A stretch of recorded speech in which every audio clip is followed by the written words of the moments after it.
Hari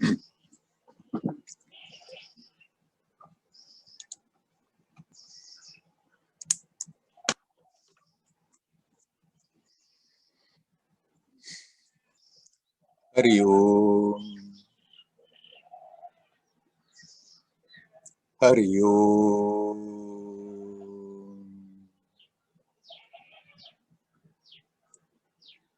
Hari Om.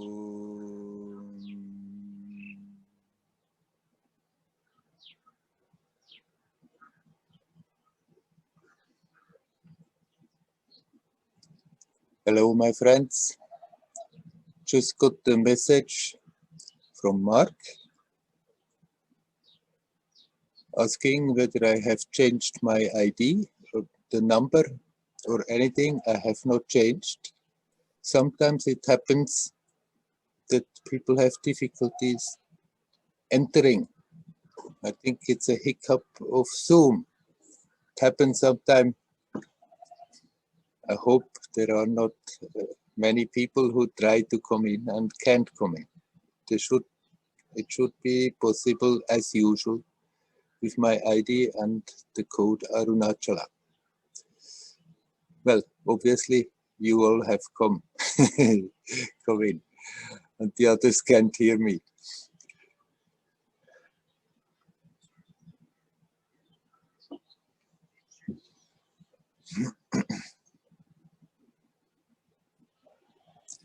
We are here in Tamil Nadu in total lockdown, which they extended, just made it known yesterday till the 7th of June.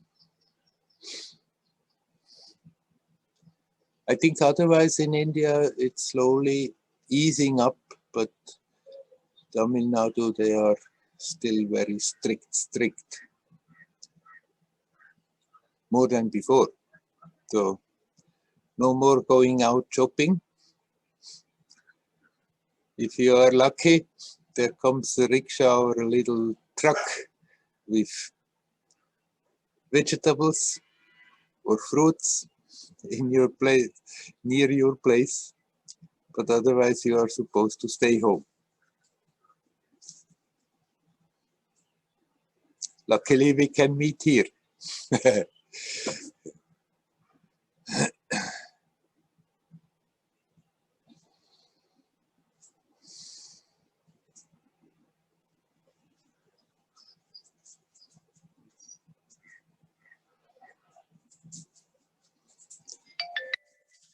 Well, shall we start our conversations? Is there anyone who dares to come in straight away? Please come in.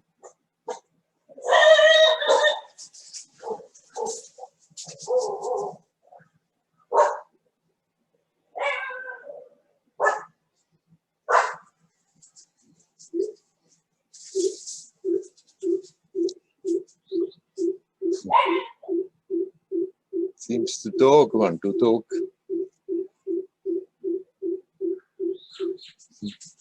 Leo just came home, obviously. I haven't seen him so far. Morning he went. There is a girl somewhere near around, and then his mind is off and he goes and doesn't eat and doesn't sleep.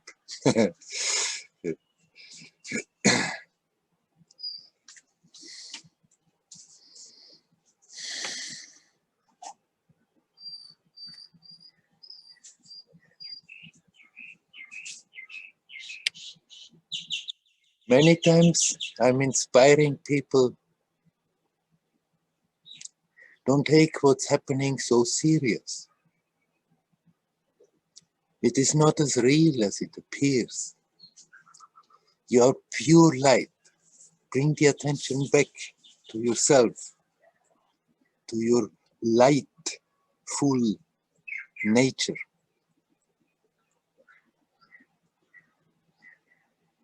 And when we talk together, all is clear and it works. And then people go out and hear all the stuff that is going on and read all the information of for and against whatever is happening. And the tendency is there, it pulls the attention right back in a gloomy state. And still, there is a lot of fear. Don't be afraid, my friends. You're powerful, divine beings, no matter what is happening. We can deal with what we are meeting. And when we meet difficult situations, then it's a challenge to go even deeper in our own resources. Learn from it, grow in it, become more self-confident in it.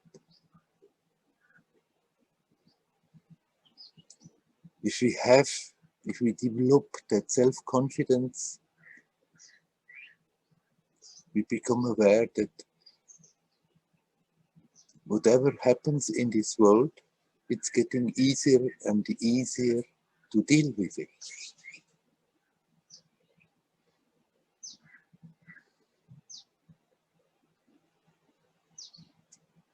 That doesn't mean whatever we are trying will be a success, but when that self-confidence is there, then we just go for it,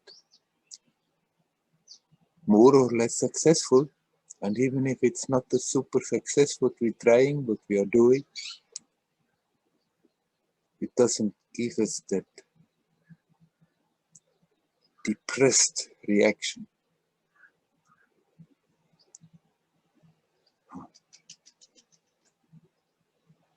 And we learn to go about it playfully.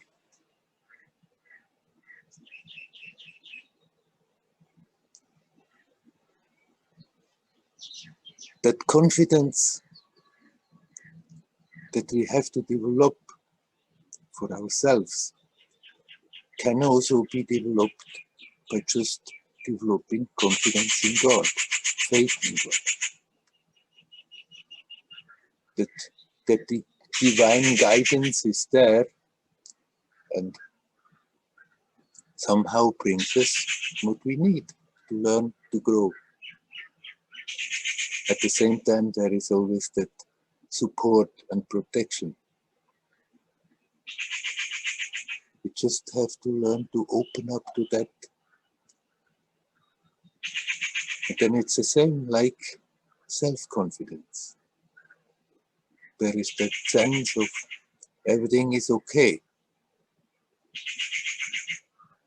I don't have to go out unnecessarily creating troubles, but troubles will come on our path. It's just part of the human experience. And right now, when one looks what's happening, you can think, oh, there are only troubles, and easily get overwhelmed by it. We don't need to do that. Just face every moment as it comes, deal with it, and let it go. More and more you become aware there is that silent aspect in you, not affected. It never worries, it never is afraid. It simply gives the life, the consciousness, the energy to deal with whatever is coming, observing, being aware of what's going on, and yet unaffected, unconcerned.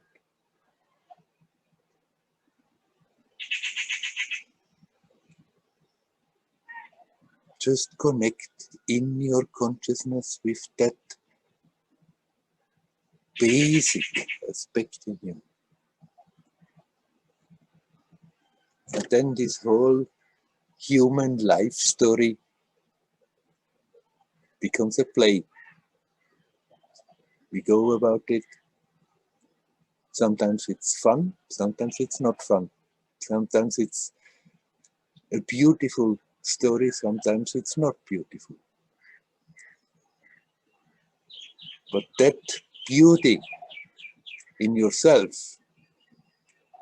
is always unaffected by it. Connect with that beauty. Connect with that untouchable aspect of you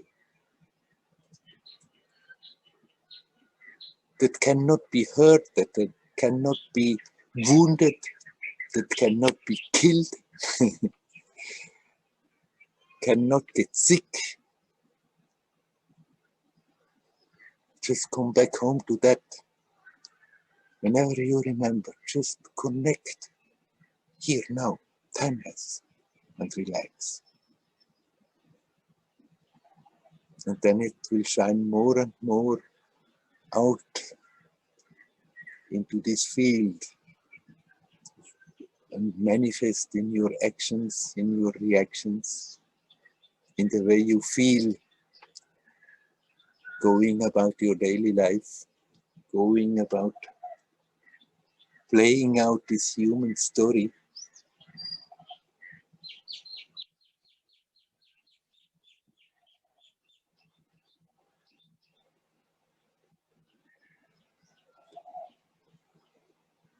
However grave the news seem to be, the information that we are getting,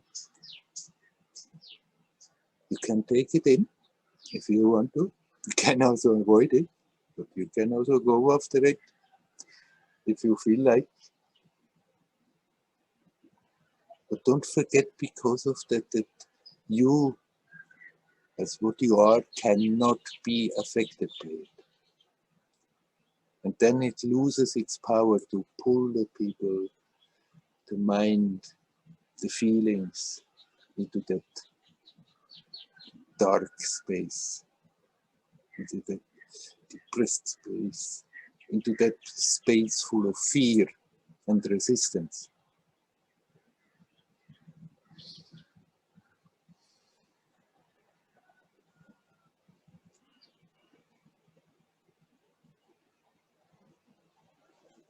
Whatever is happening, you are what you are. And it cannot be tainted by what is happening. Don't forget that.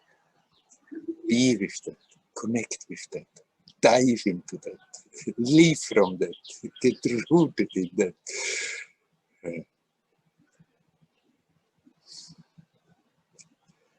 All right. Let's stop now.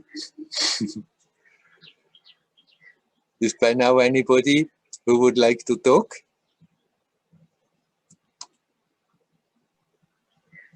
Hello, Werner. Hello, Nelly. Thank you very much for your inspire. You're welcome. Yes, it really supports me very much. I see that I began meditate more than before. Mm-hmm. I can't say that I see some some visible changes in me, but I see that I have this desire to go deeper, and it moves me to go there. I feel something in myself, some pressure and some anxious.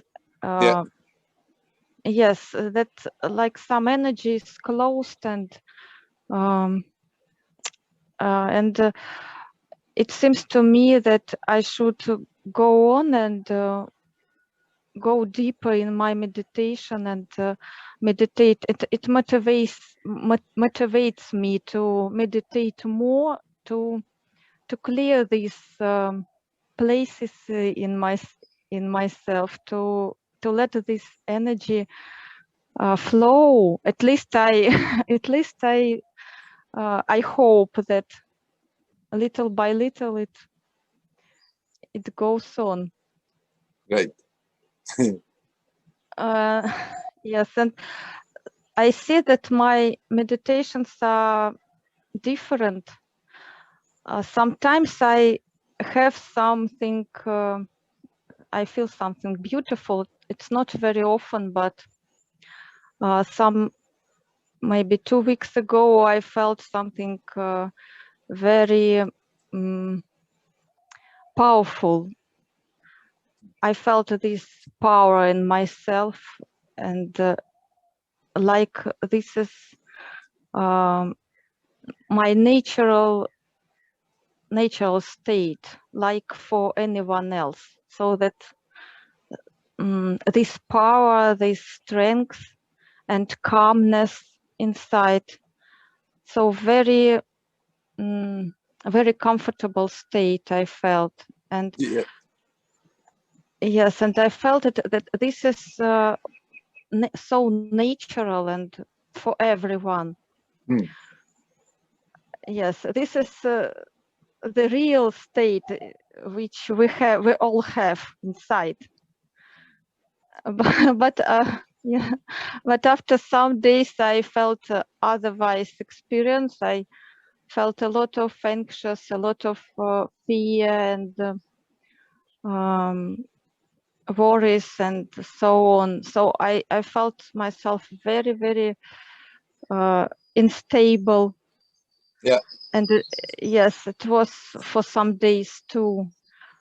After that, I felt something like I try to connect, to pay my attention on my breath, but it was so difficult. It always goes away, and it was like so many thoughts come to me that I even don't understand if I sit and meditate or if I sit and only thinking, just I sit near the garbage can and look at all this stuff. I can't concentrate on my breath. Yeah, yeah. So I see so difficult experiences in my practice, but anyway, I see that I want to go deeper in it and to meditate more. So this desire goes on Yeah. in me, and yes, I like it. You like? I like this desire to go deeper yeah, in my right. practice, Yeah. in spite of these things that sometimes, yes, it's very unpleasant. Yeah, yeah, right. That's how it goes. Then you get an inspiration, as you have described, and then suddenly it changes again, and a lot of stuff comes up, and we have to deal with it. And of course, it's not very pleasant. If you want to be quiet and you cannot be quiet, it's not very pleasant. But it's good. It's great that you continue and continue.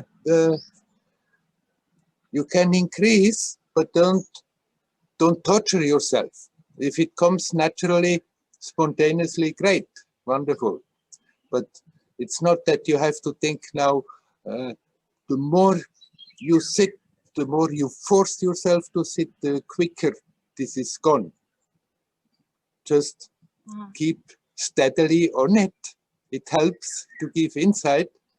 And the very fact that you do it makes your attention go deeper in the subconscious, and there it releases again a lot of stuff that is still locked in there, that has to come, restlessness that has to come to the surface.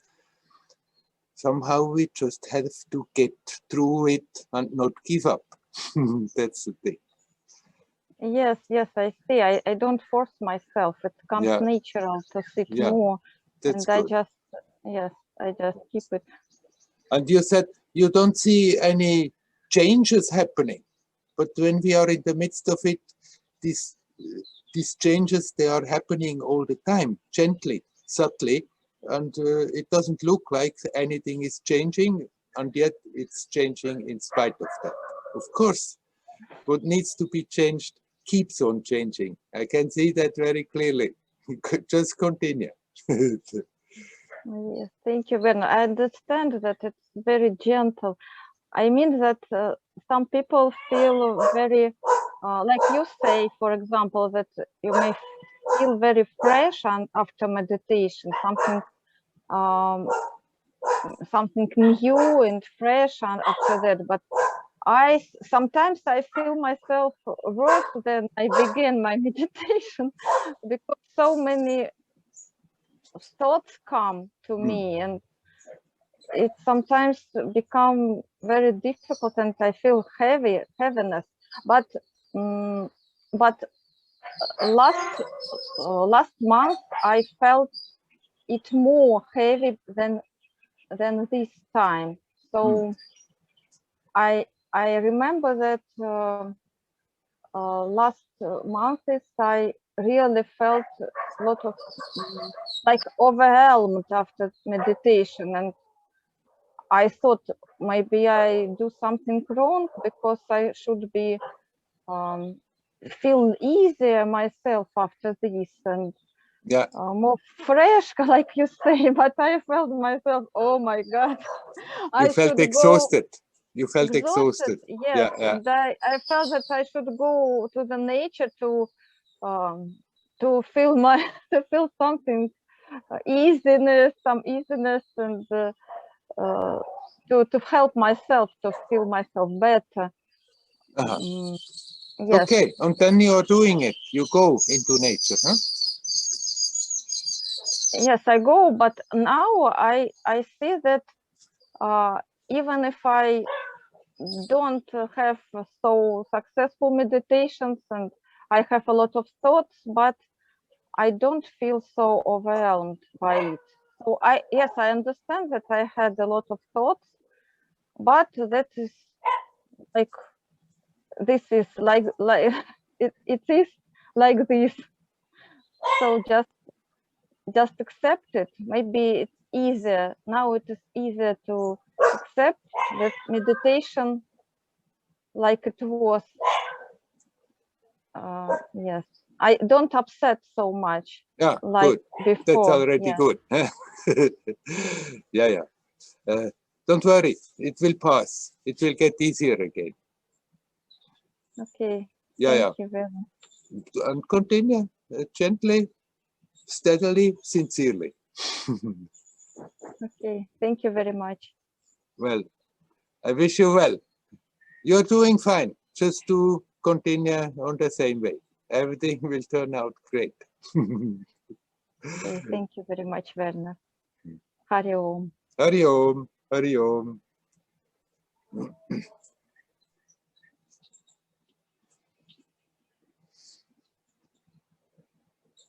Is there anybody else who is ready to come? Please come.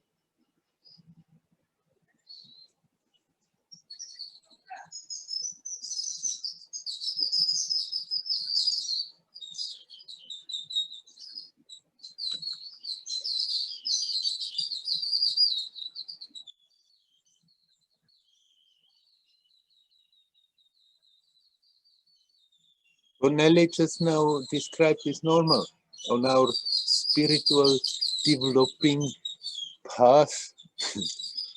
We would like that it would be a nice, beautiful curve like this, that that the experience very gently, smoothly just gets larger and larger and deeper. But the story is usually not going like that. It's more like goes up and down. And when we are on a upwards curve, then it feels, finally something seems to change, something seems to happen. I'm getting somewhere. And then suddenly there is again like a downward period, and it feels, oh my God, what did I do wrong? Maybe something is completely wrong. It should be very different what I'm feeling, what I'm experiencing, but that's how it goes. Many things influence. The input that we are giving is one influence, but then just the cosmic influences, the stars, the earth, the sun, what is happening around. And somehow what we are unlocking in our subconscious that comes to the surface, often it may, for a period, create a lot of restlessness, a lot of agitation, and somehow we have just to go through it. But it's good in the midst of that always to remember, to remind oneself, but one aspect of me is not affected by all this.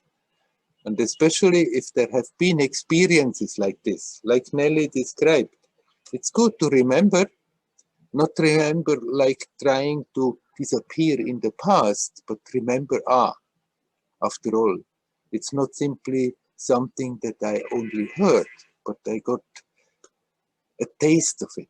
Something is there which is so beyond the usual experience, the usual day-to-day experience. And that very memory can help to confront whatever agitation that is there easier. And not to think all the time, I'm doing something wrong, something is false, it shouldn't be like this. Okay, it's there, I have to go through it. But throughout that time, even if I'm not aware of it, there is that ground that is not affected. And knowing this, remembering this, reminding oneself of this makes it easier, instead of struggling against the fact of the experience that may be not so pleasant. When tensions come up, when restlessness come up, when past stuff come up, often it's not a pleasant experience. But we can at least not make it worse by thinking it's something wrong, something should be different. Okay, I have to go through it. Once through it, it's done, we can drop it, and we are that much the lighter in our day-to-day experience.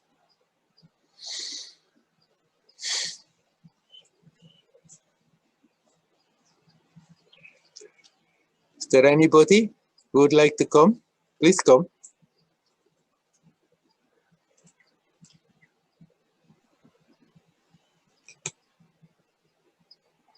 Hi, Werner. Hi, Helen. Hi. To continue about what we're talking about, there's something in me that nothing truly changes until the original pain is contacted.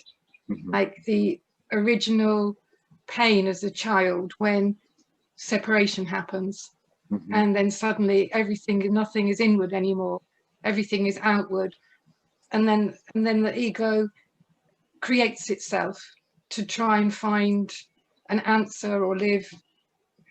You know, it's like the mind takes over in a way to find different ways to survive, to live. Yeah. And about myself, it's again, I've got some space to meditate. What's kind of happening is that there feels like a inward movement, and it feels like it's very painful. It's like a grief, like a tremendous grief, but it feels like it's a small child. Yeah. And that it feels like if I stay with this grief, that is like the answer to everything. Because I move from this grief, I can see how the mind is trying to distract or like really hammer to sort of bring me out. And yet I know when I stay, there's something happens in my heart, a kind of love of self or something, like in this pain, and I just wondered if you could talk about this original, it feels like an original pain of separation. And could you talk about this?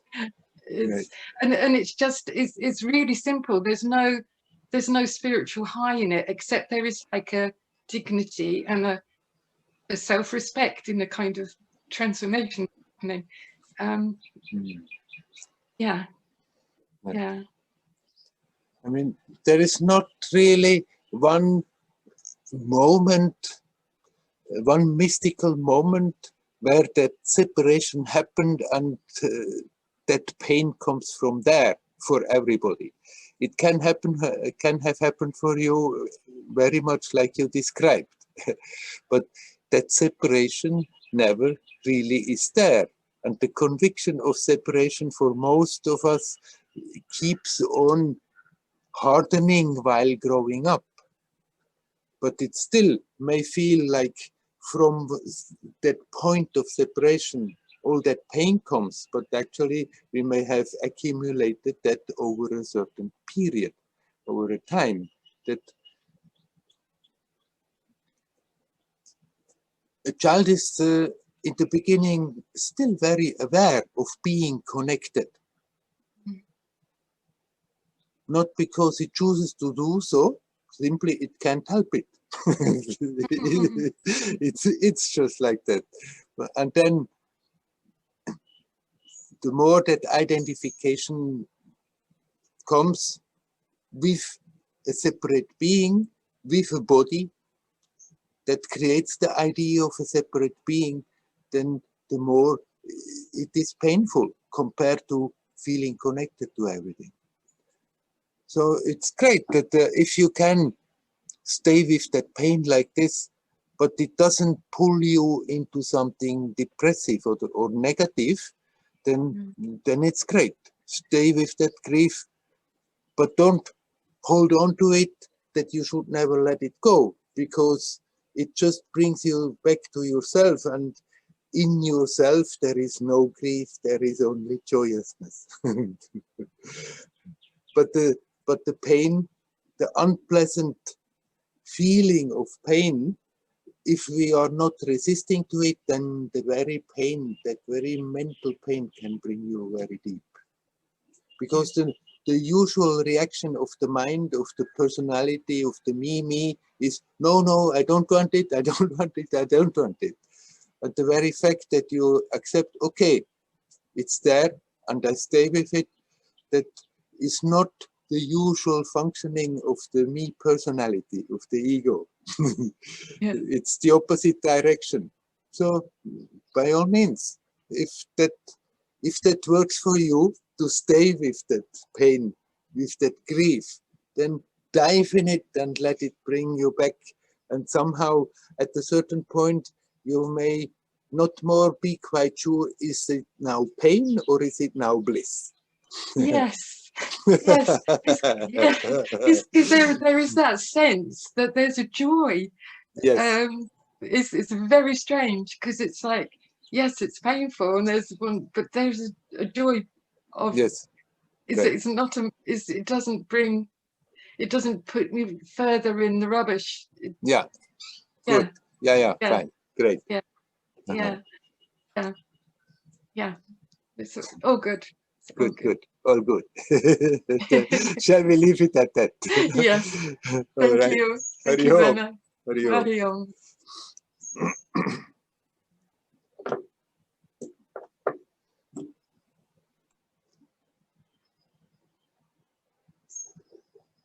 Anybody else? Please come.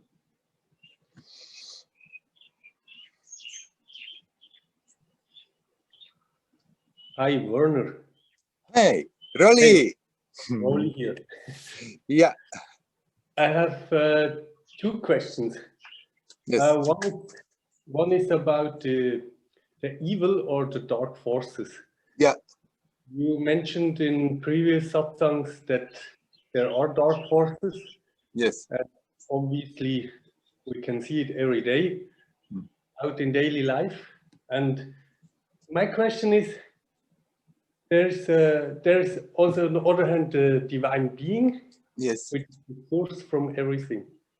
So why is the dark forces here? Who made it? Who made it? The same who made the light forces also. Both come out of the same source. There is the darkness and there is the light, the two opposites, and then there is something which is prior to that, which doesn't have a name, and often I just call it pure light. The pure light is not the opposite of darkness, but in a way, if it's pure in its own purity, there is no manifestation of it. As soon as there is a manifestation, there is the polarity. There is positive and negative. Without positive and negative, there is no manifestation. But as long as the positive, negative is in a harmonious way functioning, then it doesn't create evil. It doesn't create suffering. It creates evil, it creates suffering when it's getting out of balance.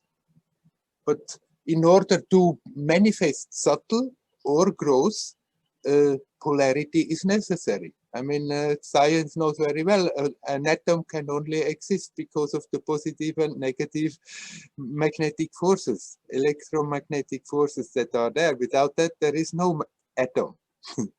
And that means it in one way it has to be here, otherwise there wouldn't be at all any manifestation. right, it has to be here, but it doesn't, as long as it's in balance, in a harmonious way, it doesn't create all this evil stuff. It slips out of balance, and then the negative and the positive forces somehow get at war with each other.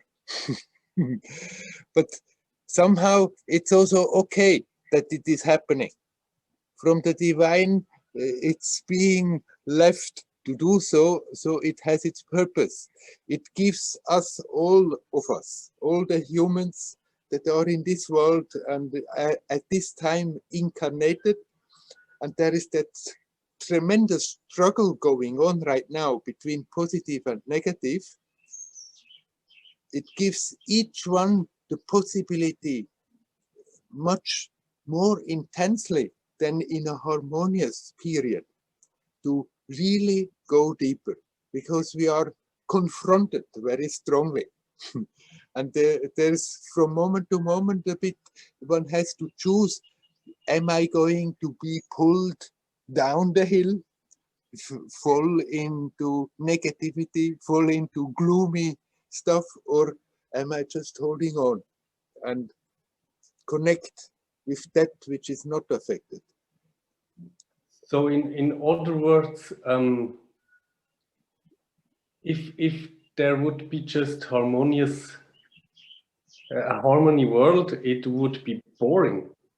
It would not be boring. It would just be a different, on a different level. Consciousness still can unfold and learn in a joyous, harmonious way. But there is a certain level where quite a lot of confrontation is needed. It helps that we are not getting lazy and fall asleep on that level. Okay. So it looks terrible, but in the long run, from a cosmic picture, it may make totally sense that this is happening. Okay. So I will try to look it in a long run. Yes. And there is also my second question. You mentioned also that the sun, the earth, and probably all the other planets are beings. And you know, the universe is so big, but we still can see. We can see the stars, and so I suppose every star is a known being. When you mentioned that the sun is a being. Yes. Well, I cannot say that I know that, but I think that many, maybe all the stars are beings. So there are quite many beings out there in Right. space. And this is only the universe that we can see with our physical eyes and with our Hubble telescope. And But then there are many other levels, subtler levels, where there are also universes. yes, I can also somehow imagine and feel sometimes. But let's go still back to this universe we can see, and it's a space, and space is a problem. A three-dimensional space is a problem because it has no end. Yeah. This question comes to me since I'm a child, and it creates a problem. Yeah. You know what I mean. It goes Yes. out, goes out, it goes out, and where is the end? Where is the end? And there is no end. You're right. And the intellect doesn't want to accept that, because we have to capitulate and say, I can't understand it. And we don't like to say, I can't understand. We want to stand on top of it and in control and understand. But somehow, yes, yeah. But even the fact of the physical space is something that we can't grasp, really. Somehow we can just accept, okay, it's endless as far as we can somehow observe it. But of course it has its limitations. On you said it by saying in this three-dimensional universe. So the limit is that it's three-dimensional. And in that sense, it's very limited, because there are all these dimensions beyond the three dimensions. But yes. On its own level, on its own three dimensions, it appears to have no end. And that's already something that simply goes beyond the intellect to grasp. We can accept it as a concept, but we can never say, I really understand that. I really get it. And something that is nagging at the intellect because we would like to get it. Exactly, that is what I meant with space is a problem for Yeah. me. It's Yeah. for my intellect. Yes. But it's taking the intellect too serious, putting the intellect in a space where it doesn't belong, because you are beyond the intellect, and there it's not a problem. But you want with the intellect to be in control, and the intellect is just an instrument that we have to deal with our daily life, to make reasonable choices, to develop nice ideas and concepts, and be creative about it, but it cannot be in control because it's part of the creation itself. You are prior to that. And so how could you, with the intellect, grasp what is prior to that and what is limitless, as the intellect is a limited creation? So would you suggest to me that I leave this question to grasp an answer to all that with my intellect? Actually, you can turn the problem around and make it into an inspiration. You think of the limitlessness and you just accept, I can't possibly grasp it. I can't possibly understand it. But you connect with it. The fact that it's limitless and that in itself can do something very nice. Okay, I think I got it. If we don't want to hold it, to get it, to control it, but okay, even the fact on the three dimensions that it's simply limitless. If you open your mind, if you open your heart to that, that in itself is totally inspiring. Okay. it only becomes a problem if we want to be on top of it with the understanding. Yeah, not on top of it, but at least a little bit to understand would be nice. Right. And there's the problem. Yes, I see. I mean, like great intellects like Hawkins, the mathematician, he started to create tons and tons and tons of equations, figuring out what happened in the first microseconds, pointed to the 10th square in the Big Bang, trying to understand what's going on. And you can get subtler and subtler and subtler and make theories and theories and theories, and still you're never going to grasp the mystery of it.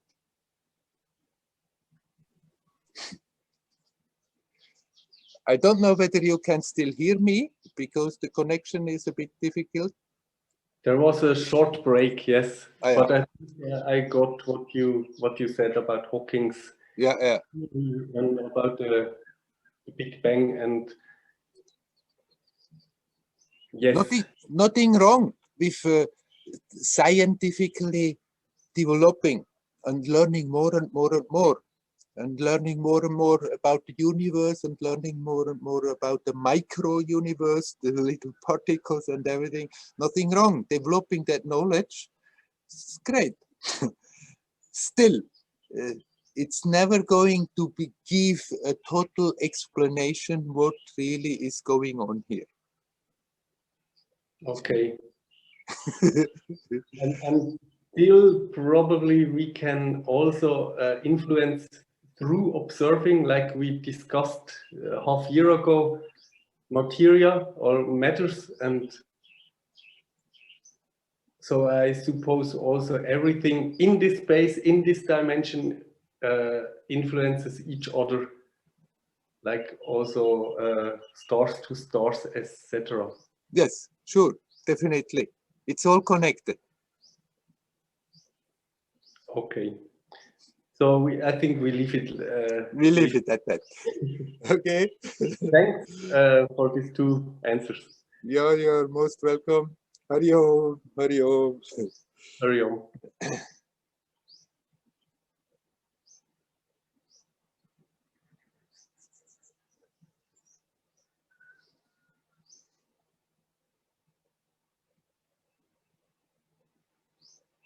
It's amazing what science is developing, discovering. I'm hearing sometimes little triplets, what's going on, the modern quantum physics. It's getting closer and closer to Vedic teachings. It's great, it's good to develop the possibilities. I mean, all that has been found, it's neutral, it's neither good nor bad. What makes sometimes, what can give us sometimes the feeling that progress is bad because we are using it bad. But that's not the that's not the fault of the new found knowledge that is developing. It's simply that we are misusing, not using it in harmony, not using it that the polarity is in harmony. Take it out of harmony and then it becomes destructive. But how, no matter how far we are getting in our discoveries, the mystery still remains. And it will never be that we can say, now I understood, that science can really honestly claim I understood what this all is about, I may understand more and more and more details, how they are functioning, how they are interacting, how they are influencing each other. But the mystery cannot be understood. But you are that mystery. It is here, it is now. We can bring the attention back to that and dive into that. Not with the idea, if I do that, then maybe I get it, maybe I grasp it. So if we try to do that, there we are already blocking again on the level of the intellect.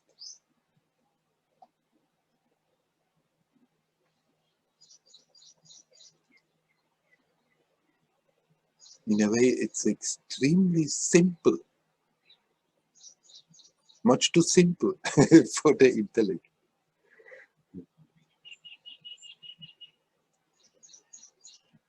We can come back and become aware of the essence. That doesn't mean after that you are all knowing the experience of that. You start to unfold and unfold. There's no limit to that either.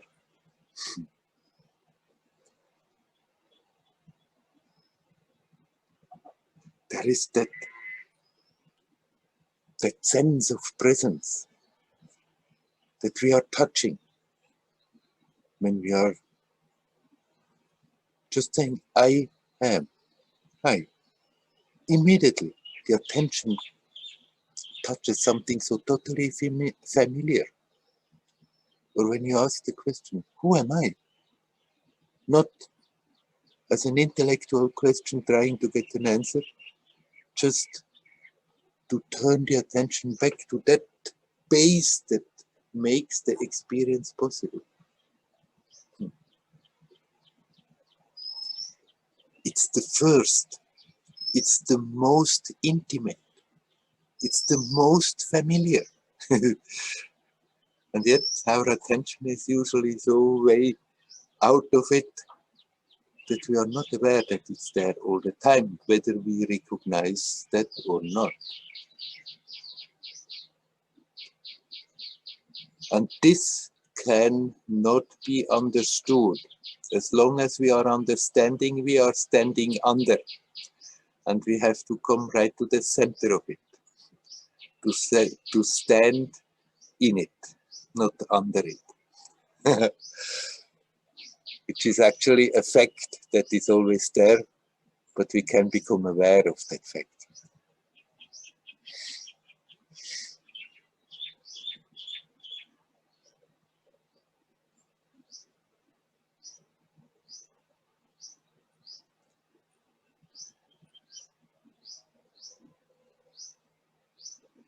Is there anybody else who would like to come? Please come.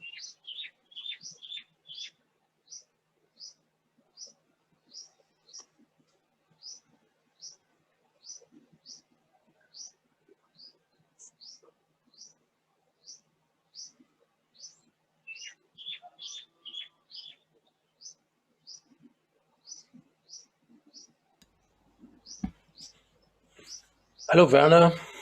Hello, Lutz.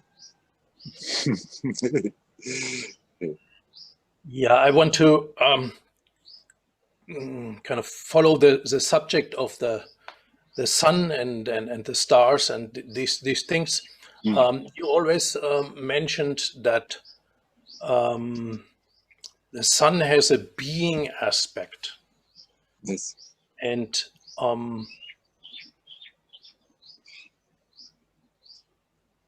how can we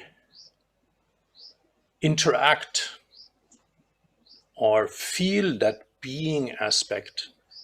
I mean, from a very intellectual point of view, the sun is a huge super atomic something with very high temperatures and enormous energies kind of emanating from it, and so on and so forth. And to think even that this is a being, that this has something to do with life as we know it, it's kind of very strange, because life Yes. life as we know it, it's it's organic life, and this must be some kind of unorganic whatever, something what we usually not consider life, but still it seems that one can interact with it, and it interacts with us all the time in a way, because when I go out in the sun, I immediately feel better, and the sunlight itself, it has some kind of unique quality which kind of uplifts me, for example, which is very different from artificial light. Yeah. Or from the moonlight. Also, the moonlight has again some kind of different quality which affects my mood and the way how I feel about myself in a kind of unique, different way. So there's something coming from the sun. Yes. But how can there be a kind of two-way communication? some kind of communication? I mean, now here I am on the earth, very far away from the sun, and maybe I pray, oh dear sun god, please light up my being, or something like that. I mean, when I think it from a more intellectual perspective, it sounds insane. Yes. Right, of course, you're right. If you look at the sun on the material level, it's a hellish fire there, a continuous atomic fusion of hydrogen and transforming into helium and all this energy. It's just like hell. And you say, how can you think that is a being? It cannot have possibly anything to do with life as we know it. No, of course, not as life as we know it. But who says that the way we know life is the only way life is manifesting? Certainly this is there comes a kind of the limitation which we put on our understanding what is life. Yes. So but it's still, I mean, historically, and also in India, they worship the sun god. Yes. And in other cultures, the sun has been very important, and even to this very day, in South America, some people have a very special relationship to the sun. Yes. But in some way, it's kind of it's crazy. It's kind of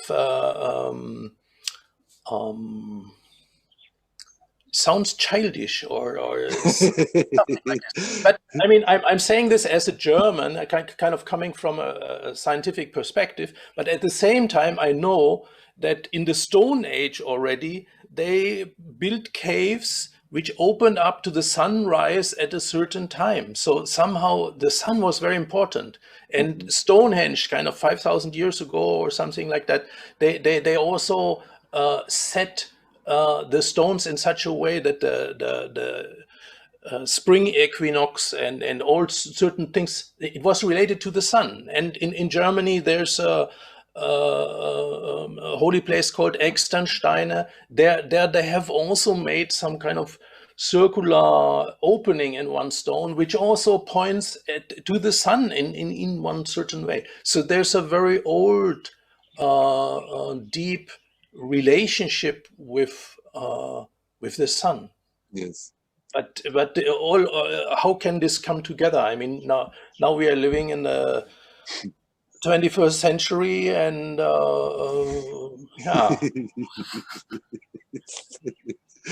and are very intelligent and informed. And in a way, very powerless and very lost. Yes, right.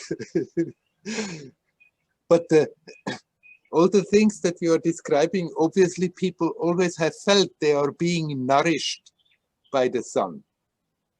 And somehow instinctively felt there is a being there.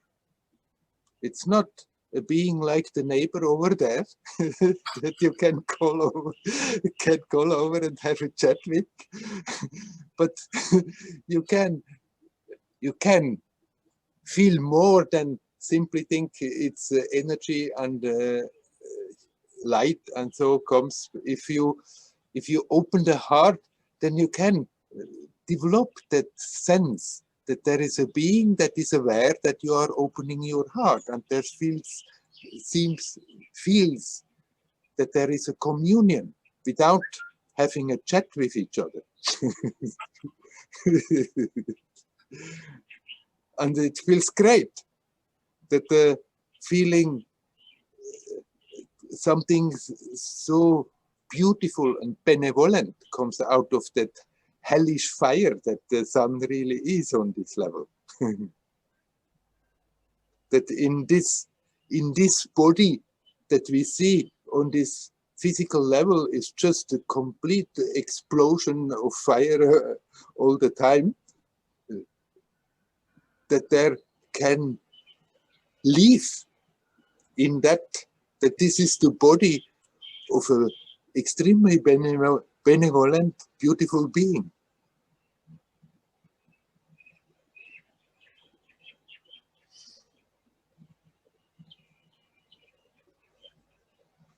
And so is the earth.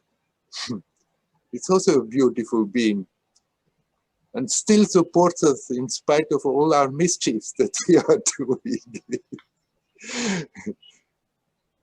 Has not given up the hope that maybe we could do something reasonable out of our possibility.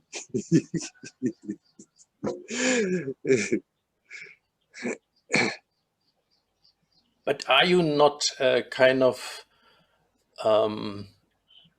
projecting your humanness onto the earth? I mean, who knows? I mean, I don't know what the earth is thinking or feeling, or if it's thinking or feeling anything or something like this. Or, I mean, you're saying it a kind of in a funny way the earth is hoping for something, or maybe its way to be. It's totally different, and it doesn't care about us humans. It just does its thing. And we happen to be on its surface. I don't know. I mean, like a parasite. Now, of course, when I talk like this, then I'm projecting totally human stuff into it. But there is a sense of benevolence there also. It's, of course, those beings, a being like the earth or the sun, they do function totally different than a human being is functioning. But still, even for totally different functioning being, there is something that gives a meeting point, and that is love of existence, benevolence. And that is radiating from the earth, in spite of all the pain that we may create with all that we are doing, that is not diminished because of that. How much I'm not communicating with the earth like I'm communicating with you now. So I'm not having a chat with the earth and asking, how do you feel about the whole thing, and what do you think about this or that? But still, I've learned to, when I open up my heart to that being earth, and I stand with my naked feet on the earth, then it feels totally different than if I'm not opening up to that connection with that being. That there is an acknowledgement from that being that it is being recognized.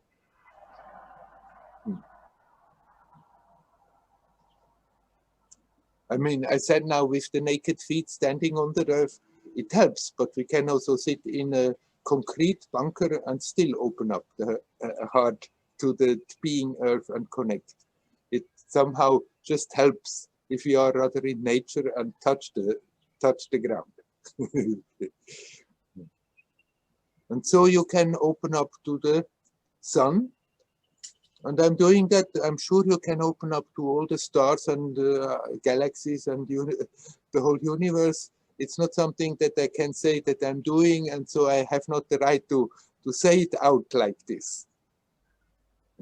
But from my experience, I feel if I open up my heart to that being sun or the being earth, there is a response. There is an acknowledgement that it's being recognized, and something very benevolent, beautiful comes from those beings, even if they function totally different in other ways than we are functioning.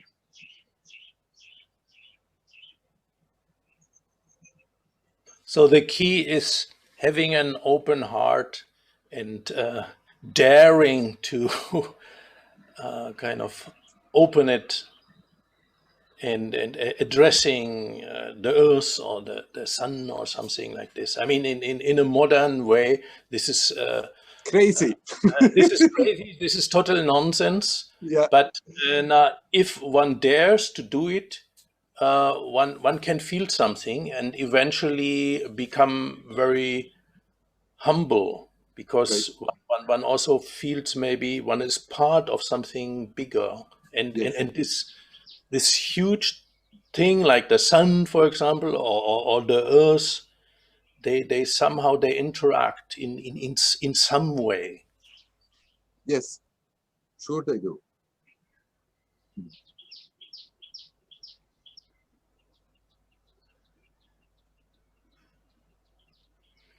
Okay, thank you. You're welcome. Hario. Hario.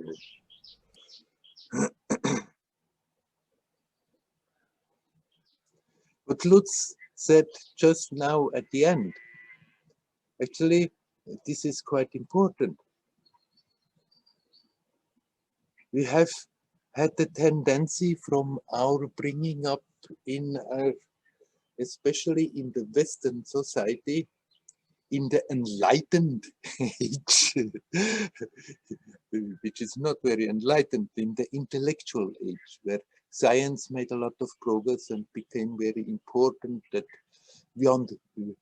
people got so proud that I understand so much. Okay, I can understand a process, what's going on in the sun that people before couldn't understand. That in spite of all that information, we have the courage to just in a totally innocent, childlike way acknowledge that apart from that inferno there, from that continuous atomic fusion of hydrogen, that there is also another level, and there could be a being, and we can, like a child, open the heart and connect with them. It's not contradictory to that knowledge, and we don't have to feel silly or ashamed, thinking it's nuts to do so. After all, if we bring our attention back to our body, what is going on in a human body, the complete process that is going on there, so much has not yet been understood, what is really happening. And we know it by science, looking through electro microscopes, looking through so powerful instruments to get some glimpse of what's going on. And yet it doesn't cause in our mind a problem to accept, okay, this is the instrument in which I live, through which I'm communicating on this level. And we feel there is life in that whole psychophysical manifestation. But yet it's a tremendous process going on there. You eat something, then it goes down to the digestive juices. What's going on there is also an inferno that is happening in this body. What is going on the molecular level is being explored more and more. What's going on the atomic level, it's being explored more and more. What the different organs can do is partly known. A lot of it is unknown, except especially about the glands. There is a tremendous process going on, but because we are so used to it, we live in the midst of that. It doesn't cause us a problem to accept this all is the body for its being to manifest on this level.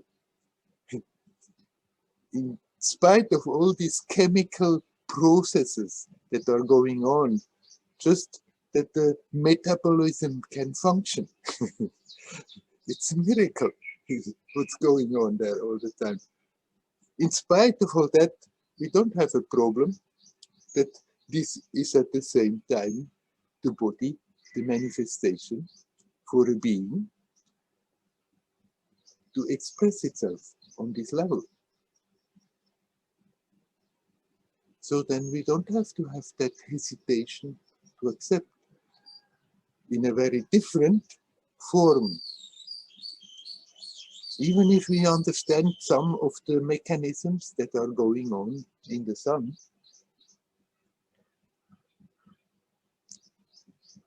simply we don't have that experience like on the human body that in spite of all that is going on, it can be the form through which a being expresses itself.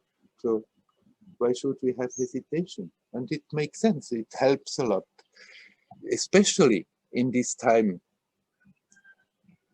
where it's difficult, where there is so much of turmoil, where everything wants to be explained totally, and the explanations, they bang on each other, no matter what kind of attitude one has. The arguments come like this, the arguments come like that. In a period like that, it is very, very helpful to just totally innocent, childlike, open the heart to a being like the sun and get support and nourishment from that communication, from that communion that we can create. And so with the earth and the moon, and I'm sure also with the stars, I just haven't done that myself, really connecting with the stars and or star formations or whatever.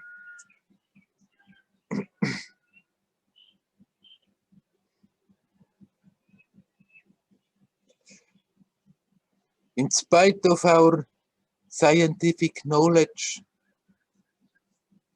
we can find again the childlike innocence without losing that knowledge, without losing the intellect, without losing the capacity to think straight and reasonable, and to make reasonable decisions in life situations. Somehow it's there in little children, that innocence, that openness, and then as the intellect is developing, then somehow it's getting more and more pushed away, and one even laughs about it. Oh, this is all this childlike, child, it's good for little children. But we are losing the most valuable aspect, because through that innocence we connecting with ourselves. We can connect with other beings better. We can even connect with beings like the sun and the earth. But we connect also with that innocence, with our essence, with the divine being. And it's not a contradiction to develop an intellect, to have a lot of knowledge, to increase our knowledge if we want, and at the same time still find back that childlike innocence that simply from the heart knows that we are connected. feels that connection of being, that connection of life. However strange the expressions of life may be, there is still that basic common essence, the love for everything, the benevolence, basic sense of beauty and benevolence. And it may manifest in so many different ways, and we can learn to connect again what we have forgotten. That doesn't mean we have to give up our reasonable intellect, but put it in its place where it belongs, where it's practical. Okay, there I'm going again. We have some more time. Is there anybody who would like to come in and talk about something? Hello, Werner. Hello, Eric. Yeah, that all that you talk about and everyone talk about, it's like it brings me to that infinite, eternal space awareness. Yes.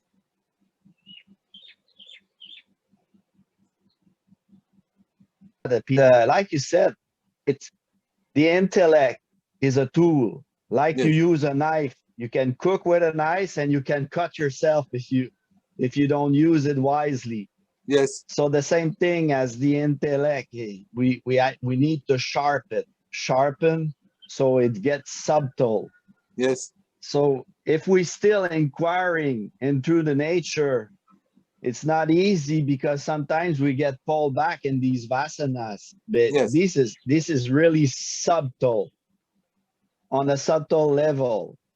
So sometimes we get pulled back in the story, but it's okay because even if it's like you said, sometimes it's just a few seconds that we come back to that space awareness. It's okay. And then we get pulled back into the story again.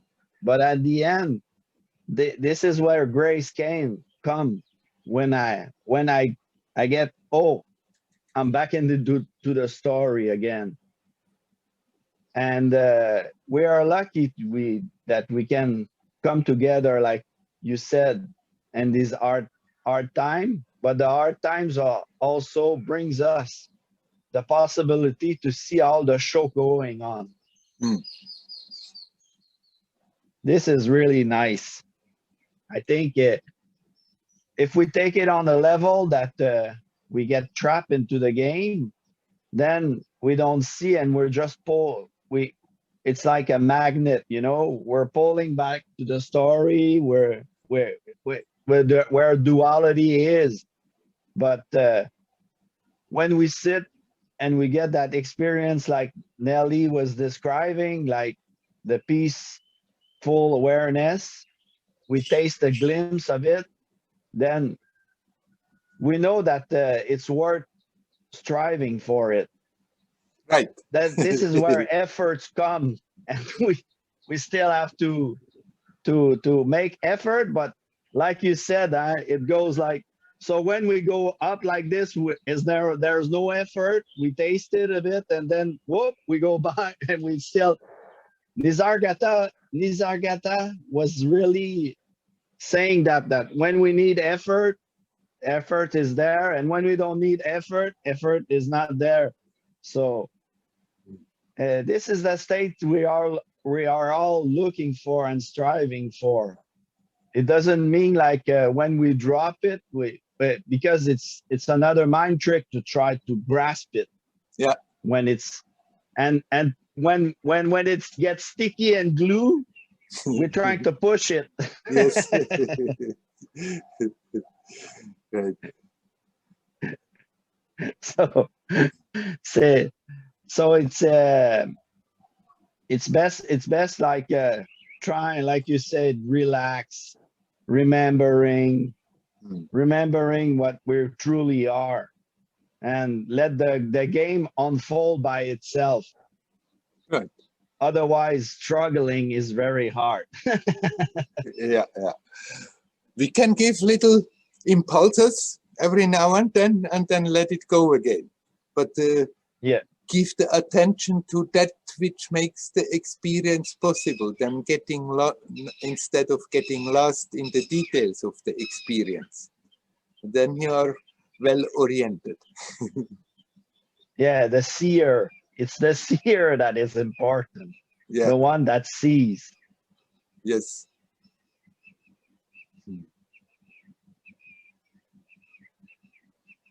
Yeah. Otherwise, the intellects like the details of everything, and analyzing is paralyzing. Analyzing is paralyzing.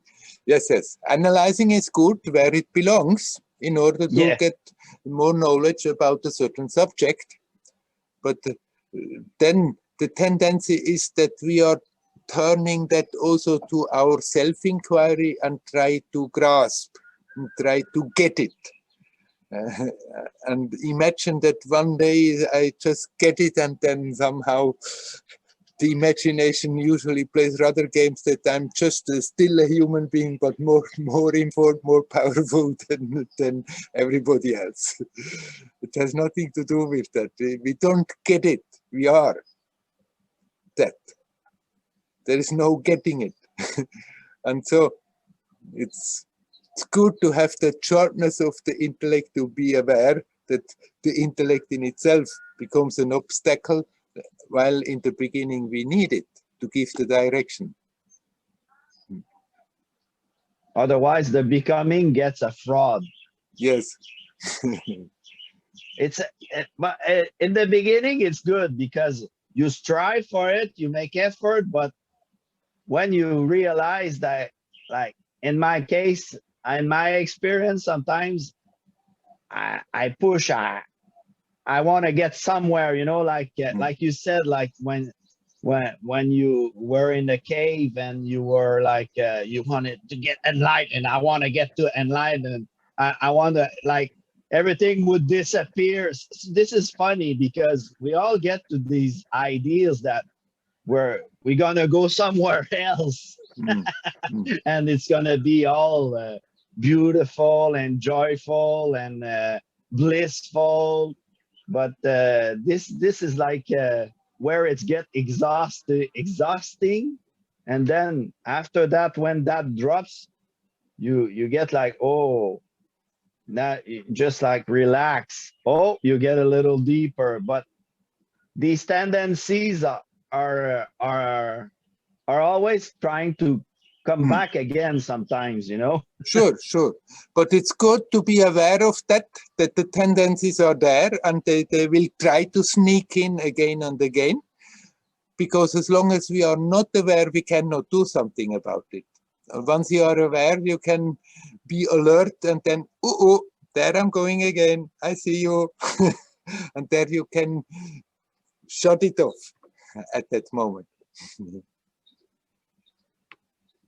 That's what the practice brings. It's what they call spurana. It's the clarity, the clarity to see. And then there's the other step to act upon what you see. But this is like difficult too, to act accordingly. Righteousness, sometimes it's not really clear in my experience. Right. But then don't worry too much. Do that which you feel is right, and then don't wonder, is it really right, or maybe it's not right. You know what I said to myself? I said, okay, today you did the best that you could. That's the best you could do, you do today. That's okay. Right. Then tomorrow is another day. Exactly. That's right. That's good enough. That's good enough. Right. And for others, the same thing. That's the best that they can do, you know, just like trying to be present with the chaos. Yes. You know, not trying to fix it or fix myself. This is really hard. Yeah, yeah. Then you can fix and fix and fix, and there is no end to fixing. It reminds me something my father used to say. He said, when it's not broken, don't fix it. Because sometimes I make it worse trying to fix something. Yeah, yeah, right. Good. Shall we leave it at that? Yes, sir. Okay. Hariom, Hari hariom. Om. Hari Om. If there is suddenly somebody who urgently wants to bring up something, we can do that. But before it didn't look like. So I think I'm. Hi, Werner. Yeah, Hi. somebody comes there. I Okay. hear a voice. I see the top of a head. Oh, Hi. hello, Mark. You got in. Yeah. My computer was convinced I was already in another meeting or something like that. So I see. yeah, had to figure that out for a while. Good to see you. Yeah. My father passed away a couple days ago. Yes. I saw your post on Facebook. Yeah. Yeah, and I'm happy to see you. Share the moment a little bit. But what's interesting is he was such a difficult person Yeah. in life. I mean, he really had some of these qualities that, you know, that people associate with the ex-president of the United States, you know, Yeah. his sociopath and narcissism. I just love the shit out of the guy right now, you know? Yeah. It's a great feeling. Yeah. And it's a little bit, yeah, and yet when I confront my family, I don't feel everybody in this state of acceptance, a lot of confusion there. I just think it's an interesting feeling to feel so much love for somebody who did a lot of damage, you could say, gave a lot of people a lot to learn in this lifetime, and many of them won't learn, might not overcome what happened to them. Yeah. But for me, it's been a big challenge that I feel very grateful for. Yeah. I think this is fantastic because previously you used to talk about your story with your father, that somehow you could come to a point at the end of his life that all this didn't matter anymore. And there were just two beings that were somehow connected. Obviously. Great. Wonderful. Are you over there in America or are you in Bern? No, I was there in April. I got to see him quite often. Just last month. So, and I knew it was quite obvious to me that it was the last time. But no, everything kind of worked out a little bit magically for me. But I had to kind of overcome some resistance from from every single other person around him to just have that space. But I did, and it was really worth the effort to find the love and respect for somebody who was difficult or you feel hurt from. Yeah. Then you have also, then you are also at peace with yourself. And yeah, that's how it feels. And if we keep on the issues, then we are never at peace with the matter. Then it keeps on nagging and nagging. Wonderful, great that you managed to sort of round it up, and now there is only love that remains. That's wonderful. Yeah, thank you. It's good to see you. It's good to see you like this.